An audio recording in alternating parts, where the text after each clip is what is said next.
நம்ம எங்கே இருக்கோன்னு பார்த்தீங்கன்னா, இந்த மலை உங்களுக்கு தெரியும். இது வந்து சேலம் மாவட்டம் சித்தர் மலைன்னு சொல்லுவாங்க. இங்கே சித்தர் கோவில் இருக்குது. இதோ இங்கே உங்களுக்கு தெரியுதான்னு தெரியல.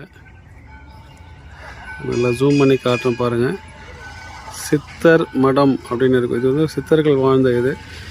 இந்த கோவில் வந்து மிக பெருசு.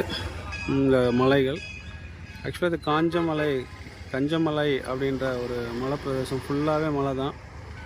ஸோ அதுக்கு போகிறதுக்கு வழி வந்து இந்த வழியாக தான் போகணும்.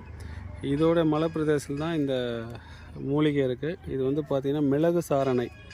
இது பார்த்திங்கன்னா பார்த்திங்கன்னா தெரியும், முள்ளாக இருக்கும். முள் தெரியுதுன்னு தெரியுது. என் கை பக்கத்தில் பாருங்கள், முள் இருக்கும். ஃபுல்லாகவே முள்ளாக இருக்கும். இந்த இலை இருக்கும். இது பேர் வந்து மிளகு சாரணை. இது என்ன வேலைன்னா, வசியத்துக்கு வந்து நல்லா வேலை செய்யும். இந்த மூலிகையை அதை கறியாக்கி இந்த அஷ்டகர்ம மை 8 சேர்த்து அரைக்கும்போது பயங்கரமாக வேலை செய்யும். இதுதான் வந்து மிளகு சாரணை. இதே இந்த கஞ்சமலை, அதாவது ஆஞ்சநேயர் வந்து ஸ்ரீலங்காவுக்கு அந்த மலையை தூக்கிட்டு போகும்போது அங்கேருந்து பிஞ்சு விழுந்த மலை இது. ஆக்சுவலாக இது பிஞ்ச மலை தான். நம்ம மக்கள் இதை கஞ்சமலை அப்படின்னு வந்து சொல்லிட்டாங்க. கோவிலில் அந்த மணி அடிக்கிற சவுண்டு கேட்கும் உங்களுக்கு. ஸோ இதை இப்போ நம்ம பறிச்சிருக்கோம்.